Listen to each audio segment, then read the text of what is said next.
ఈ అమ్మవారు మహాశక్తి స్వరూపం. అసలేం జరిగిందో మీరు నిజం చెప్తేనే మేము మిమ్మల్ని కాపాడగలుగుతాం.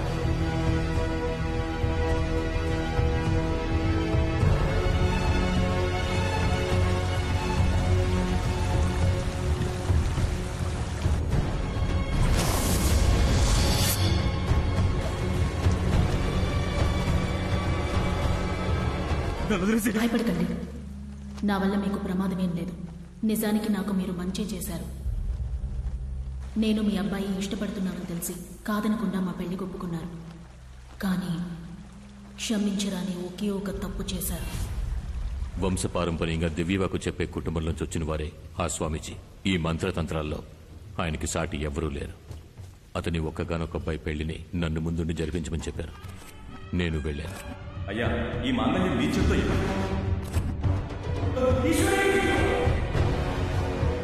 నీ అందానికి నువ్వు ఉండాల్సిన చోటు ఇది కాదు. ఏం దిగులు పడకండి, నేను తన్ని మహారాణిలా చూసుకుంటాను. మీ మీద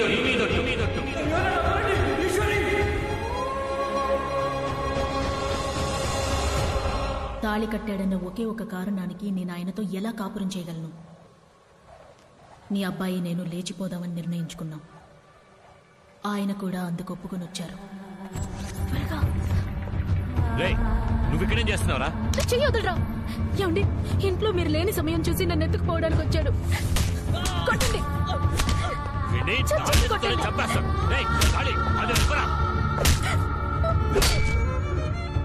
అతను తన్నులు తినడం చూసి నేను తట్టుకోలేకపోయాను. కానీ అతన్ని కాపాడాలని నిజం చెప్పుంటే నన్ను చంపేసి ఉండేవారు. నేను చనిపోతానని కూడా నాకు బాధ లేదు. కానీ ఈశ్వరి కడుపుతోందని తెలిసి నేను చాలా సంతోషించాను. అంతఃపురానికి వారసత్వం రాబోతోందని అందరూ తనని మహారాణిలా చూసుకున్నారు. పుట్టబోయే నా బిడ్డను చూడ్డానికి అందరం సంతోషంగా ఎదురు చూశాం.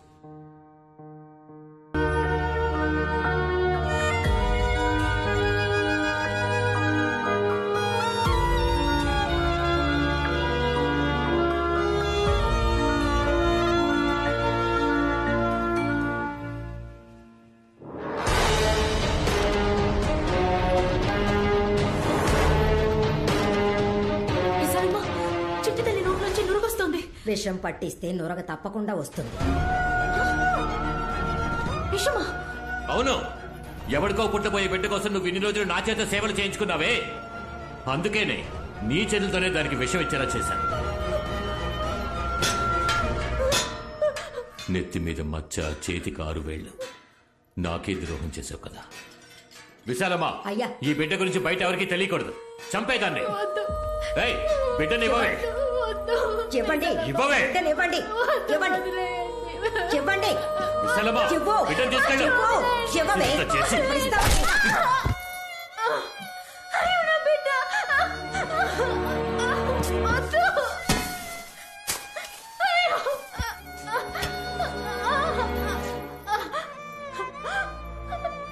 నన్ను కావాలంటే ఏమైనా చేయండి. నా చిట్టు తల్లి నేను చేయకండి. ఏమే, అడ్డమైన వాడికి పుట్టిన బిడ్డ అంతఃపురానికి వారసుడు అవుతుందా? బిడ్డ పుట్టిన తర్వాత జరిగిందంతా మీతో చెప్పి నేను నా బిడ్డ ఎక్కడికైనా వెళ్ళిపోదాం అనుకున్నాం. దయచేసి నా కూతురిని నాకు ఇచ్చేయండి. ఏంటి ఇది ఇంకా చావలేదు. ఇంకాస్త విషయాన్ని ఇచ్చి చంపే.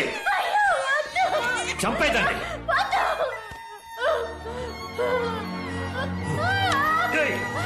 సూరి,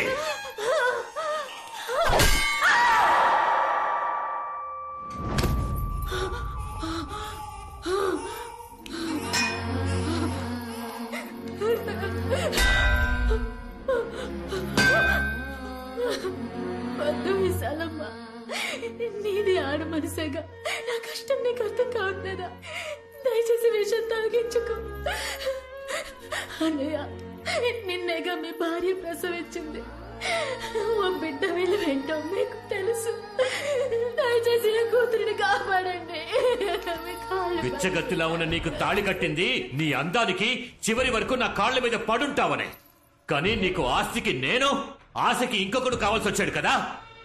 నువ్వు చేసిన తప్పుకి నువ్వు ఇక్కడే చావాలి. నేనేం తప్పు చేశానండి? నేను ఇష్టపడ్డవాడితో నాకు పెళ్లి కుదిరిందన్నా, చదువుతో మేము దగ్గరయ్యాం. నేను పెళ్లికి ముందే గర్భవతినయ్యా. కానీ అనవసరంగా అడ్డొచ్చి నా మెళ్ళ మీరు తాళి కట్టారు. అది నా తప్ప? మీ దృష్టిలో ఆడవాళ్ళు సంతలోని పశువులా?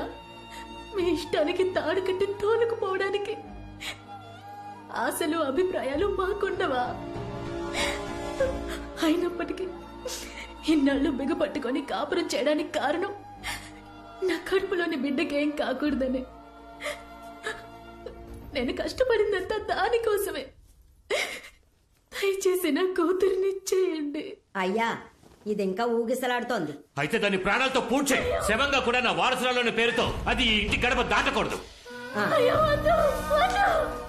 కాళీ, ఇదిగో తీసుకో. కళ్ళన వద్దన్నా. నీ విశ్వాసం చూపించడం కోసం ఓ పసిబిడ్డని చంపొద్దన్నా. వద్దు, వద్దు.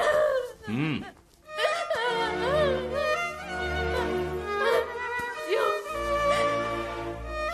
చెట్టు తల్లి, అమ్మని క్షమించు.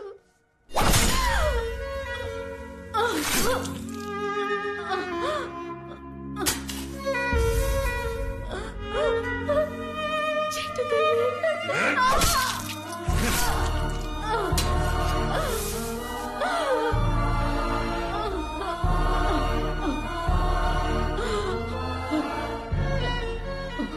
నా కడుపున నువ్వు పుట్టడం తప్ప నువ్వే తప్పు చేయలేదమ్మా. మరెందుకు నీకే పరిస్థితి? నేను కాపాడలేకపోయాను తల్లి. అమ్మా, ఈ అమ్మని క్షమించరా.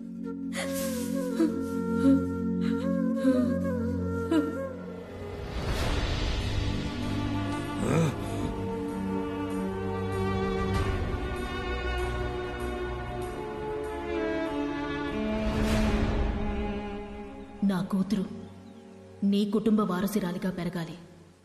కానీ ఓ పనివాడి కూతురుని ఆ స్థానానికి తీసుకొచ్చారు. సూరి కూతురు అంతఃపురం వారసురాలని చెప్పండి. ఈశ్వరి ప్రసవంలో చచ్చిపోయిందని ఊళ్ళో వాళ్ళతో చెప్పి నమ్మించండి.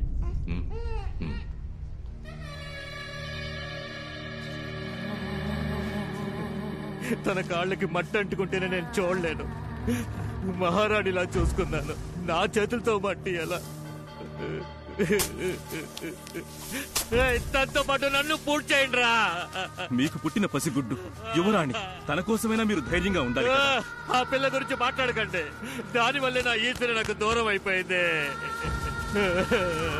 ఈశ్వరి,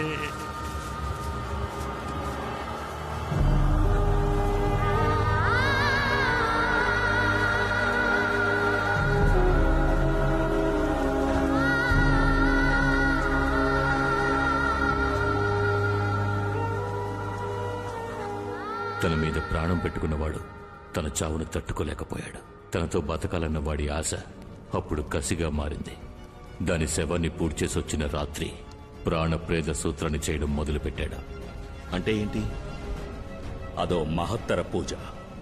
చనిపోయాక దేహానికి మళ్లీ ప్రాణప్రతిష్ఠ చేసే మహావిద్య. కానీ కొన్ని వందల సంవత్సరాల మునిపే అది ప్రయోగంలో లేదు. అలాంటి విద్య ఈ కాలం మనుషులకెలా తెలుసు? సాధారణ విద్య అది. తొందరపడి సరిగ్గా నేర్చుకోకుండా సగం సగం చేశాడు. ఇప్పుడు సమస్య అదే.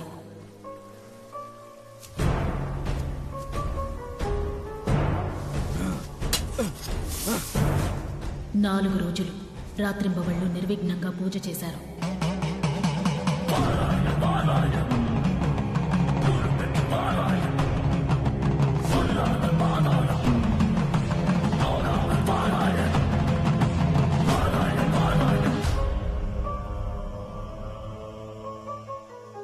ఐదో రోజు ఆయనొచ్చి చూసేసరికి ఈశ్వరి, ఈశ్వరి,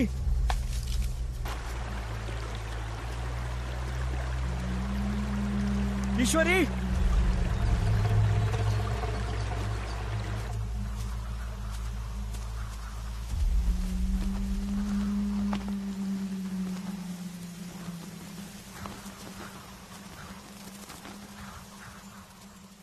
ఈశ్వరి,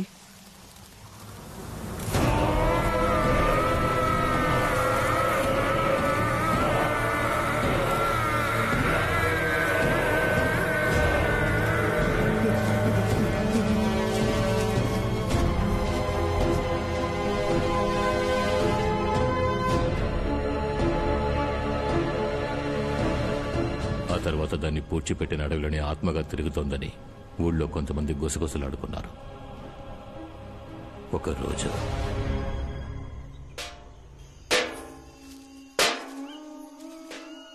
పెండలాడే బయలుదేరమంటే మాట విన్నావు. అడవిలో వెళ్తున్నావు అన్న భయం కన్నా ఈ చప్పుడుకి ఎక్కువ భయం వేస్తుంది. ఇలా శబ్దం చేస్తూ రావడం వల్లే అడవి మృగాలు భయపడి పారిపోతున్నాయి. ఈ అడవిలో రాణి దెయ్యంగా తిరుగుతుందని అందరూ అంటున్నారు విశాలమ్మ. అడ్డమైన వాగుళ్ళు విని నువ్వు వాక్కు. నోరు మూసుకుని రా. అయ్యో, నేను చెప్పేదంతా నిజమే. అకాల మరణం, తలకి దెబ్బ తగిలి చనిపోయారంట. జమీందారే చంపేశారట. అలాంటిదేమీ లేదే. ఇష్టపడి చేసుకున్నవాడు ఎందుకు చంపుతాడు? అది దురదృష్టవంతురాలు. దానికి రాసి పెట్టింది అంతే. అల్పాయుష్తో పోయింది.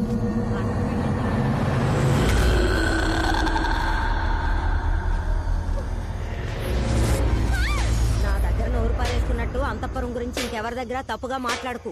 వసే విజయ, విజయ, వసే విజయ, ఎక్కడికి పోయి చచ్చావే?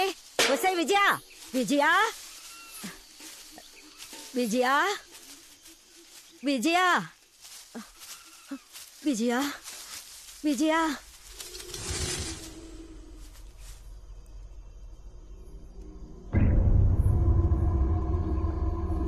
విజయ, ఎవరది?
ఏం చూసి భయపడ్డావు విశాలమ్మ?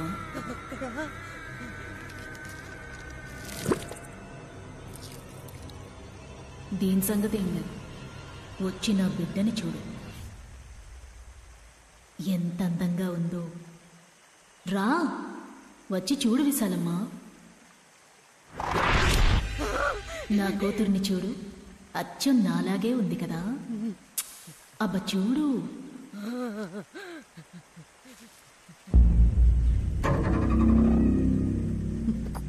కూతురు లేదే. ఎలా ఉంటుంది? నువ్వే చంపేశావు కదా. లేదు, నేను చంపలేదు. వాళ్ళు అన్నారని అలా చేశాను. వాళ్ళన్నారు సరే, కానీ చంపింది నువ్వేగా.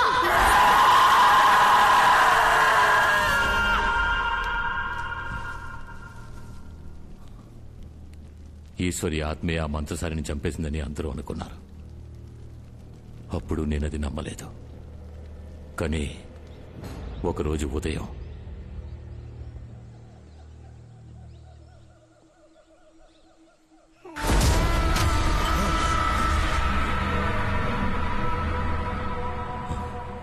నేనే దాన్ని నా కళ్ళారా చూశాను.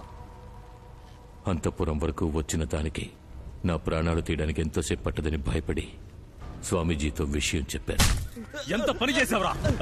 ప్రేతాన్ని అటు ఇటు కాకుండా లేపావు కదరా. రేపేదైనా జరగడం జరిగితే పూజ కారణమని దుమ్మెత్తి పోస్తారా? నేను కొట్టి చంపేస్తారా? స్వామి ఆపండి, ఆపండి. కొంచెం ఓపిక పట్టండి. వీడిని వదిలేయండి. దాన్ని ఏం చేద్దామో చెప్పండి. మనం వేస్ట్ చేసే ఒక్కో నిమిషము భయం వేస్తోంది.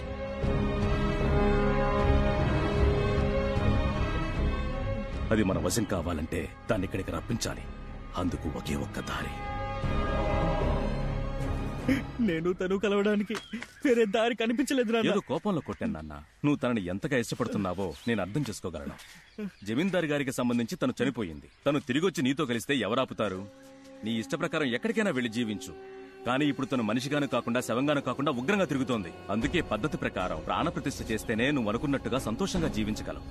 నువ్వు చెప్పేది నిజం. నువ్వు భయమేసి మధ్యలో వదిలేశావు. నిన్నే వెతుకుతూ అడవులమ్మడు తిరుగుతోంది. నువ్వు పిలిస్తేనే వస్తుంది.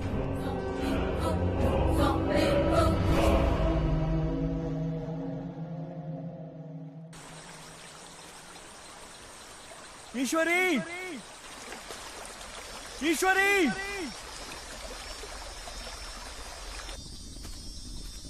ఈశ్వరి, ఈశ్వరి.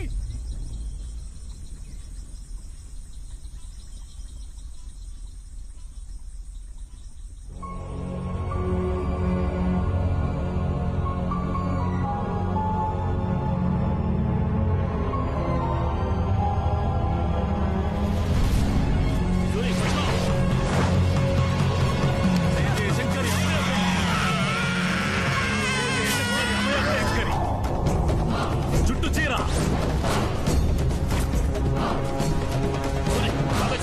ఎత్తుకో. ఈ కాగన పట్టుకోండి. జాగ్రత్త. దీన్ని ఎక్కడికి తీసుకెళ్తున్నారు? అయ్యా ఆగండి అయ్యా, తనని నాకు అప్పగించండి. నేను మిమ్మల్ని నమ్మే కదా వచ్చాను. నువ్వేం చేస్తావు ఇక్కడ? కారు దగ్గరికి వెళ్ళు.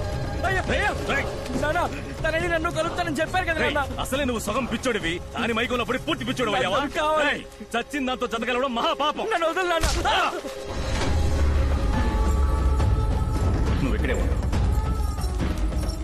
సగం ప్రాణం పోసిన ప్రేతాత్మని ఎవరూ అంతం చేయలేరు. దానంతటా అదే అంతం కావాలి. దానికి 2 మహాదశాబ్దాలు పడుతుంది. అంతవరకు దీన్ని అమ్మవారి శక్తి మాత్రమే బంధించి కట్టడి చేయగలదు. ప్రస్తుతానికి అమ్మవారి చీరతో దీనిని బంధించగలిగాం, కానీ ఎక్కువసేపు దీన్ని ఇలా ఉంచలేం. అందుకనే గర్భగుడి వెనకున్న రహస్య గదిలో దీనిని బంధిస్తాను. ఓం నమః శివాయ.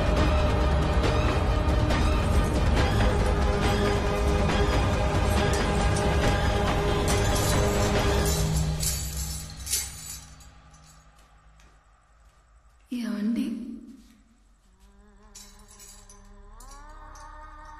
నన్ను వదిలేయండి.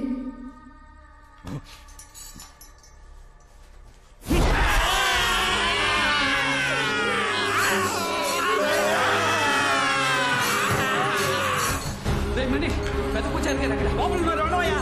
అయ్యా అయ్యా అయ్యా, మీరు తగిన వల్ల మీ అబ్బాయి కొమ్మ పుచ్చుకుని చచ్చిపోయాడు. ఏమంటున్నారా?